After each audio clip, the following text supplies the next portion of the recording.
Je vais vous présenter un peu la partie logistique, donc la partie réapprovisionneur rapide que je vous ai présenté succinctement tout à l'heure, mais ça va être un peu plus concret pour vous si je vous la présente avec les environnements qu'on a vraiment en production. Donc là, c'est l'environnement que les opérateurs ont sur leur tablette à chaque poste de la ligne.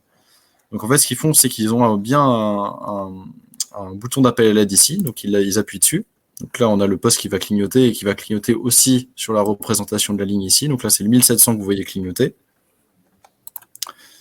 Je vais faire comme si j'étais l'animateur de ligne. Donc je prends en compte l'appel à l'aide, donc je rappuie sur la cloche. Et là, il va me demander de m'identifier. Donc je vais mettre mon nom, mon prénom et puis mon mot de passe. Hop. Voilà, et c'est là en fait on va choisir si on arrête la ligne, pourquoi on arrête la ligne, ou faire une fiche de non-conformité. Et en fait, nous on appelle ça, on a donné un nom générique pour la fiche de non-conformité, on a appelé ça un ticket, qui est du jargon, qui est devenu un jargon traditionnel maintenant en informatique. C'est une demande de service. Donc je valide, et là j'ai cet environnement-là, donc c'est un ticket digital. Donc j'ai tout un tas d'informations ici qui est pré-rempli parce qu'en fait le système est revenu rechercher les informations. Comme il sait le numéro de cabine, le navire sur lequel on travaille en ce moment avec le RP, et j'ai pas à remplir ces informations-là. Donc on sait sur quelle cabine je fais la non-conformité, la déclaration de non-conformité. On sait sur quelle ligne je suis, on sait à quel poste je suis, on sait qui je suis parce que je viens de m'identifier. Ensuite ici, je vais choisir un type de non-conformité. Donc par exemple, si c'est une non-conformité fournisseur, je prends la catégorie FNC fournisseur. Ici, je tape ma référence. Donc là, je vais mettre test un peu partout pour pas perturber le système. Je mets la quantité de pièces qui est détériorée. Sur les bons de préparation qu'on reçoit en production, on est capable de spécifier l'emplacement de la matière en logistique. En fait, ça fait gagner du temps en réapprovisionneur rapide parce qu'il n'a pas à se poser de questions. Si je lui dis qu'il est dans l'emplacement Z12, il va aller directement à l'emplacement Z12. Hop, donc je remets test. Mon trigramme, c'est pareil, je vais mettre test. Ici, on a une possibilité de dire est-ce que la pièce elle est urgente ou pas. Donc, on pourrait se dire toute pièce est urgente, mais c'est pas vraiment le cas parce qu'en fait, par exemple, là, je suis au poste 1700. La pièce, elle va forcément être urgente parce que je suis en fin de ligne et que j'ai plus qu'un poste derrière moi, donc j'ai plus beaucoup de place pour poser la pièce.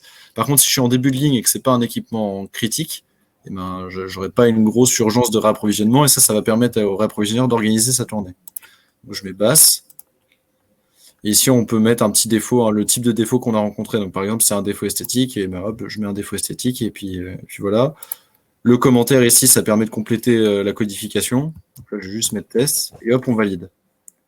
Une fois que j'ai validé, je reviens sur l'environnement du début, sauf que là, j'ai un numéro de ticket qui m'est attribué, et j'ai son état.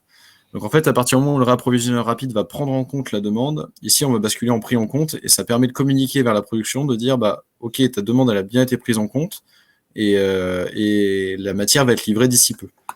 Donc ça, c'est la partie production. Et maintenant, je vais vous montrer l'envers du décor. Donc la partie, ça, c'est la tablette en fait du réapprovisionneur rapide qu'il a sur son chariot, qui fait des tours de l'atelier.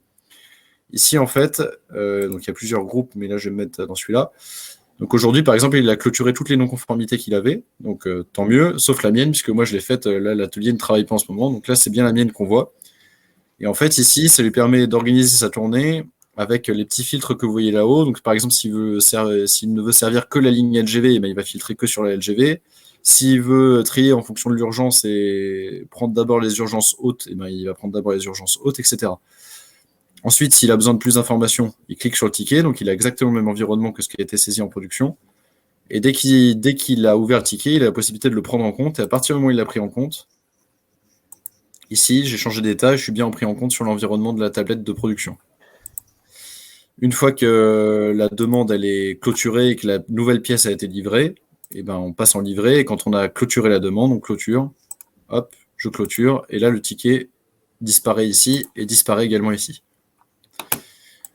Et après, il a un historique avec tous ces tickets clôturés sur les 5 ou 7 derniers jours glissants. Je crois que c'est 5 derniers jours glissants. Donc voilà, là si je veux filtrer que sur les urgences basses, je fixe, etc., etc. Donc ça permet vraiment, aujourd'hui, ça a complètement remplacé les appels téléphoniques à tout va. Aujourd'hui, il reçoit à peu près entre 40 et 50 demandes par jour.